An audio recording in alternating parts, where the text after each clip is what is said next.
नमस्कार साथियों, मैं आर के शर्मा एसएसटी वाला के इस यूट्यूब चैनल पर आपका स्वागत अभिनंदन करता हूं। आज का जो अपना सेशन है वो क्लास 7th की ज्योग्राफी का चैप्टर हमारी बदलती पृथ्वी है। तो आज हम पृथ्वी की जो जितनी भी गतियां हैं उनके बारे में अध्ययन करेंगे। हम लोग पृथ्वी की गतियों को दो भागों में विभक्त करते हैं। एक तो आंतरिक अंतर्जनित बल बोलते हैं, एक बोलते हैं बहिर्जनित बल। अंग्रेजी में एंडोजेनिक फोर्स और एक्साजेनिक फोर्स बोलते हैं। एंडोजेनिक फोर्स मतलब पृथ्वी के जो अंदर गतियां होती हैं, ज्वालामुखी, भूकंप, इन्हें कहा जाता है। जैसे हम एक चार्ट द्वारा इसे समझते हैं। पृथ्वी की गतियां दो हैं, अंतर्जनित बल, बहिर्जनित बल। अब दो बलों से पृथ्वी की गति होती है।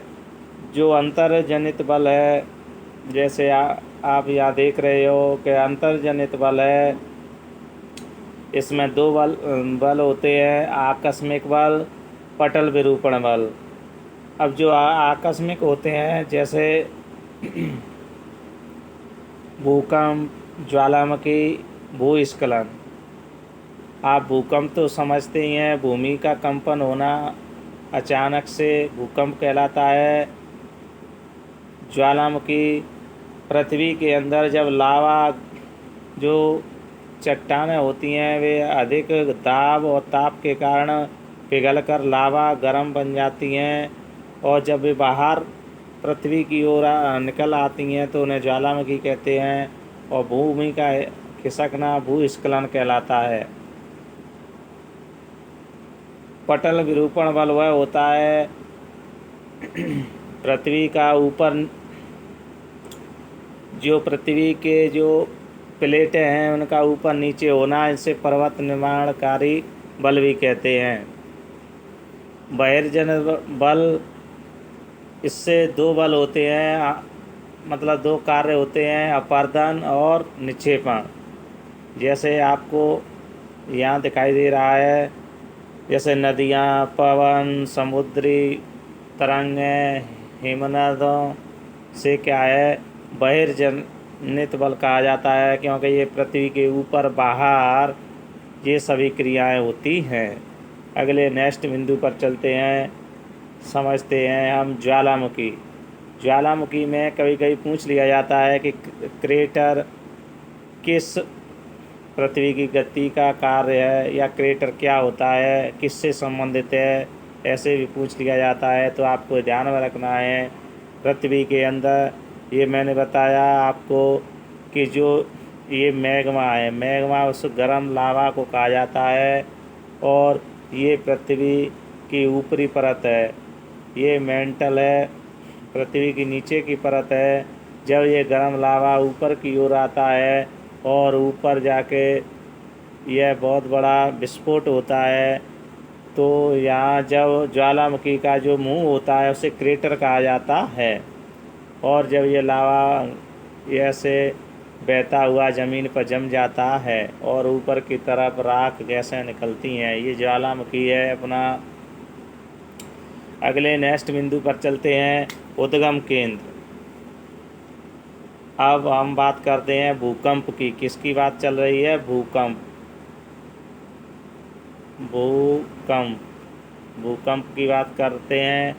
तो भूकंप में उद्गम केंद्र वह स्थान जहाँ कंपन आरंभ होता है। जैसे आप इसे इस चित्र से समझ सकते हैं, जैसे ये पृथ्वी है अपनी, ये क्या है? पृथ्वी है, और पृथ्वी के अंदर नीचे ये इस स्थान पर भूकंप का कंपन शुरू होता है, तो उसे उद्गम केंद्र कहते हैं। और जब यह कंपन ऊपर की तरफ, जब ये कंपन सीधा ऊपर की तरफ आता है और इसके आसपास का जो क्षेत्र है, ये क्षेत्र है, इसे अधिकेंद्र कहा जाता है। भूकंप अब देखते हैं आप समझ गए होंगे। उद्गम केंद्र और अधिकेंद्र। अधिकेंद्र पृथ्वी के ऊपर पे होता है और उद्गम केंद्र पृथ्वी के नीचे होता है। अधिकेंद्र पर भूकंप से सर्वाधिक हानि होती है। भूकंप की तरंगों को हम 3 भागों में डिवाइड करते हैं। प्राइमरी तरंगें या अनुदैर्ध्य तरंगें कहते हैं इन्हें। एस तरंगें, इन्हें अनुप्रस्थ तरंगें भी कहा जाता है। एल तरंगें या पृष्ठीय तरंगें, लव वेव्स भी इन्हें क्या है ते हैं। अगले नेक्स्ट पॉइंट पर चलते हैं। भूकंप की जो मापने वाला यंत्र है उसे सीस्मोग्राफ कहते हैं, और जो भूकंप है वह रिक्टर स्केल पर मापा जाता है। अगले नेक्स्ट बिंदु पर चलते हैं। हम लोग जो पुराने ज़माने में ग्रामीण लोग थे, भूकंप की संभावना का अनुमान जानवरों के व्यवहार को देखकर भूकंप का पता लगा लेते थे। मछलियों की हलचल, उत्तेजना, सांप का धरातल पर आना, ये सब क्या है भूकंप आने के पूर्वानुमान थे। NCERT में दिया हुआ है। गुजरात का एक भुज जिला है जहाँ पर 26 जनवरी 2001 को भूकंप आया था। विसर्प नदी के जो बड़े मोड़ होते हैं, जैसे ये अपनी नदी है, और जो मोड़ होते हैं इन्हें विसर्प कहा जाता है। विसर्प जब कट जाते हैं तो चाँप झील बनती है। जैसे हम यहाँ इसे चित्र द्वारा समझते हैं। यह एक नदी है और इस प्रकार ये नदी बह रही है, और जब ये नदी यहाँ पर ये मिट्टी छोड़ती जाती है, और जब यह अलग से ज़्यादा इकट्ठी हो जाती है तो सर्प जैसी आकृति बन जाती है, तो इसे विसर्प कहा जाता है। और जब ये नदी मिट्टी से अलग हो जाती है, कहने का मतलब चाँप झील का निर्माण होता है। इसे गोखुर झील भी कहा जाता है। अगले नेक्स्ट पॉइंट पर चलते हैं। भू आकृतियाँ। ये भू आकृतियाँ हैं, ये एग्ज़ाम में पूछी जाती हैं कि नदी द्वारा कौन कौन सी आकृति बनाई जाती हैं, समुद्री तरंगों द्वारा कौन सी आकृति बनाई जाती हैं, पवन द्वारा कौन सी आकृति बनती हैं, निक्षेपण द्वारा कौन सी बनती है। ऐसे एग्ज़ाम में कभी कभी प्रश्न पूछ लेता है। अपरदन द्वारा कौन सी आकृति बनती है, तो हम देखते हैं नदी द्वारा विसर्प, चाँप झील, बाढ़ के मैदान, तटबंध, डेल्टा आदि आकृतियाँ बनती हैं। आपको ये क्या है तटबंध हैं। जैसे ये नदी के जो किनारे हैं उन्हें तटबंध कहा जाता है। समुद्री तरंगें, समुद्री गुफा, तटीय मेहराब, स्टैक, पुलिन, भृगु, ये समुद्री तरंगों के द्वारा बनाए जाते हैं। जैसे हम यहाँ चित्र द्वारा समझ सकते हैं, ये जब कोई चट्टान कट के चट्टान से अलग हो जाती है, एक खम्मा जैसा होता है, तो इसे स्टैक कहते हैं। और जब एक गुफा जैसी बन जाती है पानी से कटने से, तो इसे समुद्री गुफा कहते हैं।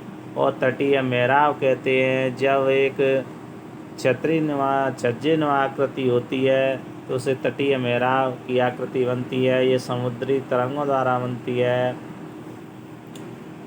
हेमनद द्वारा निक्षेप हिमोड़ कहलाते हैं।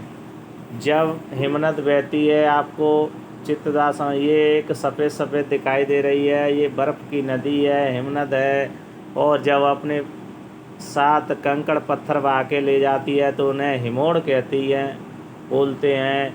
और आप समझ गए होंगे हिमनद बर्फ़ की नदी, हिमनद का अर्थ है बर्फ़ की नदी द्वारा जो निक्षेप किया जाता है, जमा किया जाता है, उसे हिमोड़ कहते हैं। पवन, छत्रक शैल, बालू टिब्बा, लोहेश, ये आकृतियाँ पवन द्वारा बनाई जाती हैं। अब छत्रक शैल ये पवन के किस द्वारा बनती है? अपर्दन द्वारा बनती है। अपर्दन, अपर्दन द्वारा। जब कोई चट्टान हवा से कट के नीचे का भाग मुलायम होता है तो एक छतरीनुमा आकृति बन जाती है, उसे छत्रक शैल कहते हैं। बालू के टीले, बालू आपने रेत के ऊंचे ऊंचे टीले देखे होंगे, जब जमा होते जाते हैं तो पवन द्वारा, निक्षेपण द्वारा लोएस कहा जाता है। लोएस के विशाल मैदान चीन में देखे जाते हैं। अगले नेक्स्ट पॉइंट पर चलते हैं। आशा है कि आपको समझ में आ रहा होगा। आप मेहनत करोगे तो दोस्तों इससे प्रश्न बाहर नहीं होगा एक भी प्रश्न। NCERT बुक में जितने भी मोस्ट प्रश्न बनते हैं वो सब यहाँ पर ऐड किए गए हैं। आपने पढ़ा होगा जलप्रपातों के बारे में। ये 3 जलप्रपात वेरी मोस्ट हैं, आप इन्हें समझना। एंजेल जलप्रपात, एंजेल जलप्रपात दक्षिण अमेरिका महाद्वीप में वेनेजुएला देश में स्थित है। यह विश्व का सबसे ऊंचा जलप्रपात है। सेकंड नंबर पर आता है नियाग्रा जलप्रपात। यह उत्तर अमेरिका महाद्वीप में कनाडा और संयुक्त राज्य अमेरिका की सीमा पर स्थित है। अगला नेक्स्ट जलप्रपात विक्टोरिया जलप्रपात। विक्टोरिया जलप्रपात अफ्रीका महाद्वीप में स्थित है। यह जाम्बिया व जिम्बाब्वे दोनों देशों की सीमा पर स्थित है। आशा है कि आपको समझ में आया होगा साथियों। अगर कोई बिंदु समझ में नहीं आया है तो कमेंट में ज़रूर लिखना। आपकी समस्या का समाधान पूरी तरह किया जाएगा। धन्यवाद।